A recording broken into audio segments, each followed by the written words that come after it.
Everyone, welcome back to my channel. আমি প্রিয়া, আর আজ আমি তোমাদের সাথে শেয়ার করব একদম বিগিনার্স ফ্রেন্ডলি গ্র্যানি স্কোয়ার, যেটা তোমরা খুব ইজিলি বানাতে পারবে। যারা নতুন কুরুশের কাজ করছো বা নতুন নতুন শিখছো তাদের জন্য ভীষণ ইজি হবে। আর এই গ্র্যানি স্কোয়ারটা দিয়ে তোমরা কার্ডিগান, ব্ল্যাঙ্কেট, ব্যাগ, তোমাদের পছন্দ মতো যে কোনো জিনিস বানাতে পারবে। আর এই গ্র্যানি স্কোয়ারটা বানানোর জন্য এখানে আমি অ্যাক্রিলিক 3 প্লাই ইয়ার্ন ইউজ করেছি। তোমরা চাইলে কটন ইয়ার্ন বা 4 প্লাই যে কোনো অ্যাক্রিলিক ইয়ার্ন বা যে কোনো ব্র্যান্ডের ইয়ার্ন তোমরা ইউজ করতে পারো। আর কুরুশ ইউজ করেছি এইটা। তো চলো ঝটপট বানিয়ে দেখাই এটা কিভাবে বানালাম। প্রথমে ম্যাজিক সার্কেল বানিয়ে নেব।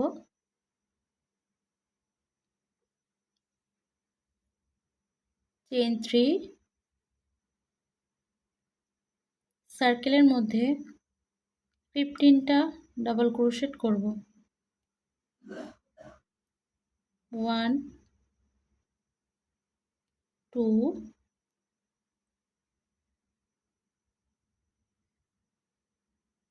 3 4 5, টোটাল 15টা ডাবল ক্রোশেট করে নেব। 15টা ডাবল ক্রোশেট করেছি। আর চেইন 3, 16টা ডাবল ক্রোশেট হয়েছে। এবার এই যে উলটা আছে ধরে টেনে টাইট করে নেব। 1 2 3 স্টিচের মধ্যে স্লিপ স্টিচ করে নেব, করে এই কালারটা কাট করে নেব।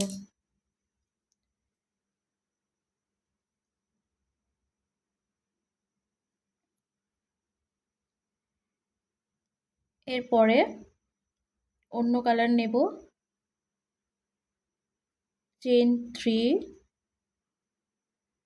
সেম স্টিচের মধ্যে 3 টাইমস ডাবল ক্রোশেট নেব, মানে পাফ স্টিচ আছে, পাফ স্টিচ করব। 2 3, আর চেইন 3 করেছিলাম তাই 4 টাইমস মতো হয়ে গেছে।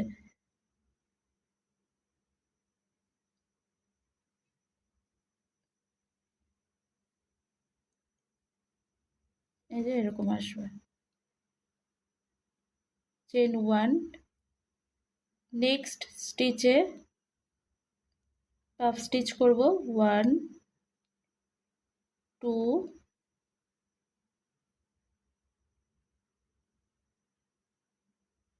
3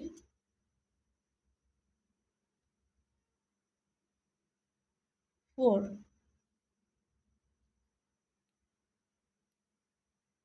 চেইন 1, আবার নেক্সট স্টিচে পাফ স্টিচ 1 2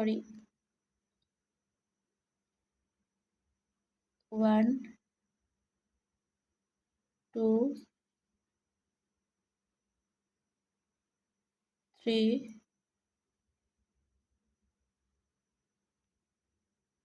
4, চেইন 1। টোটাল আমার 16টা পাফ স্টিচ আসবে। টোটাল 16টা পাফ স্টিচ করে নিয়েছি। এবারে এই যে মাঝখানের যে ফার্স্টের যে পাফ স্টিচের যে মাঝখানের যে স্টিচটা আছে এর মধ্যে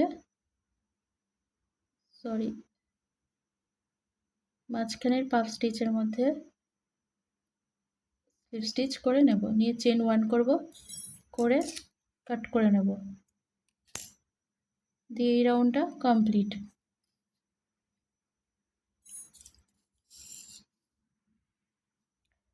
নেক্সটে এই যে পাফ স্টিচের মাঝখান দিয়ে এর মধ্যে দিয়ে কুরুশ নেব, নিয়ে চেন করব 3, দিয়ে এর মধ্যে ডাবল ক্রোশেট করব, এরকম রেখে দেব। আবার ডাবল ক্রোশেট হয়ে 3 টাইম আর এই 4 টাইম, যেহেতু চেন 3 করেছি টোটাল একসাথে অ্যাটাচ করব। চেন 2 করব, আবার যে গ্যাপটা আছে দুটো পাফ স্টিচের মাঝখানের গ্যাপটা ইয়ার্ন ওভারে করব, নেব, ডাবল ক্রোশেট করব 2 3 4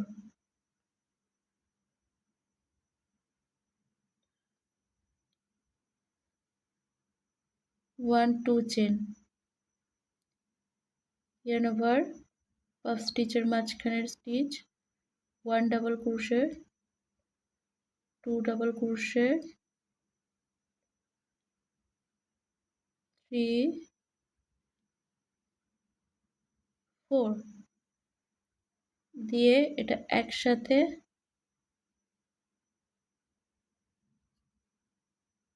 জুড়ে দেব।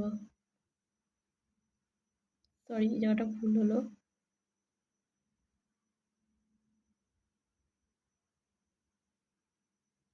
একসাথে জুড়ে দেব। Chain 2 1 double crochet 2 double crochet 3 double crochet 4 double crochet একসাথে জুড়ে দেব। এইভাবেই রাউন্ডটা পুরোটা করে নেব। পুরো রাউন্ডটা কমপ্লিট হয়ে গেছে। 1 2 3 এই 3 নাম্বার চেনের মধ্যে স্লিপ স্টিচ করে এটা কমপ্লিট করে নেব। চেইন 1 করব, দিয়ে এটা কাঁচি দিয়ে কাট করে নেব। এবার এখানে আমি হোয়াইট কালার অ্যাড করব। হোয়াইট কালার নিয়েছি, দিয়ে চেইন করব 4 2 3 4 চেইন 4 করে 2 ইয়ার্ন ওভার নেব, নিয়ে সেম স্টিচের মধ্যে ট্রিপল ক্রোশেট করব। 2 টাইমস ট্রিপল ক্রোশেট হবে, কারণ চেইন 3 আছে, তাই 3 টাইম ট্রিপল ক্রোশেট হয়ে গেছে। চেইন করব 2 2 চেইন করে 2 ইয়ার্ন ওভার নিয়ে সেম স্টিচের মধ্যে 3 ট্রিপল ক্রোশেট করব। 1 2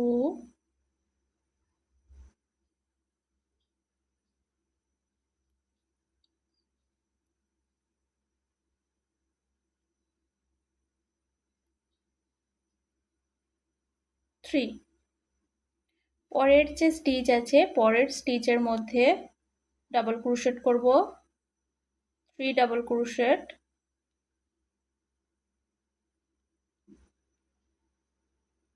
আবার তারপরে 3 ডাবল ক্রোশেট, 1 2 3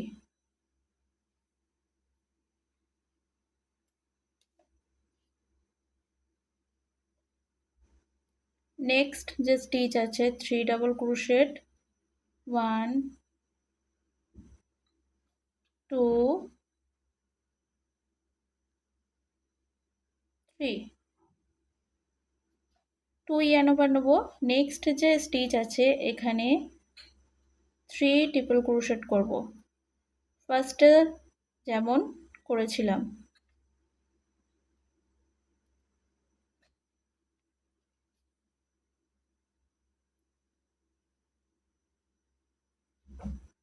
চেইন 2 সেম স্টিচে আবার 3 ট্রিপল ক্রোশেট।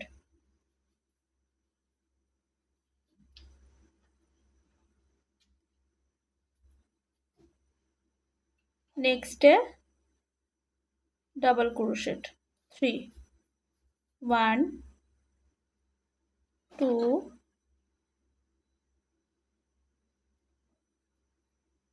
3 এই যে এরকম আসবে। তো এইভাবে এই রাউন্ডটা পুরোটা কমপ্লিট করে নেব। পুরো রাউন্ড কমপ্লিট হয়ে গেছে। আর এই যে 1 2 3 ফোর্থ নাম্বার চেনের মধ্যে স্লিপ স্টিচ করে চেন 1 করে কাট করে নেব।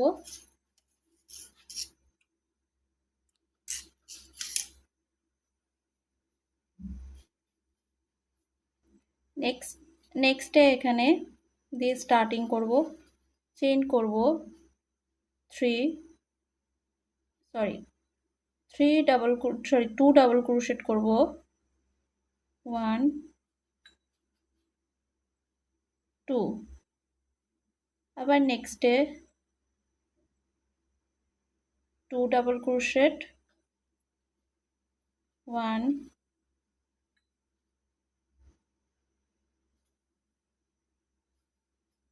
2,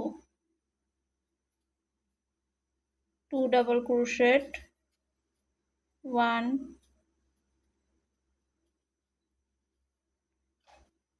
সরি 3 ডাবল ক্রোশেট হচ্ছে। ফার্স্টে 2 ডাবল ক্রোশেট করেছিলাম কারণ এখানে চেন 3 করছিল, তারপরে 3 ডাবল ক্রোশেট হয়েছে। আর এরপরে এই যে এখানটা আছে এই কর্নারের দিকে আমি 3 ডাবল ক্রোশেট করব। 1 2 3, চেন 2, সেম স্টিচে আবার 3 ডাবল ক্রোশেট,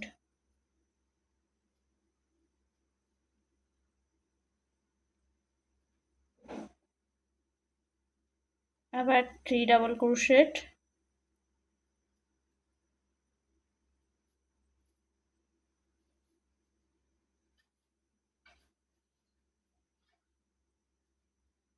তো এইভাবে এই রাউন্ডটা কমপ্লিট করে নেব। আর এই কর্নারে যেমন করেছি বাকি 3টে কর্নারও একইভাবে করে নেব। পুরো রাউন্ড কমপ্লিট করে নিয়েছি। আর 1 2 3 এই 3 নাম্বার চেনের মধ্যে স্লিপ স্টিচ করব, চেন 1 করে এটা কাঁচি দিয়ে কাট করে নেব। এক্সট্রা যে ইয়ার্নগুলো আছে সেগুলো ব্যাক সাইডে নট করে নেব। এই যে এরকম আসবে পুরো গ্র্যানি স্কোয়ারটা, আর তার সাথে আরও কয়েকটা করেছিলাম আমি।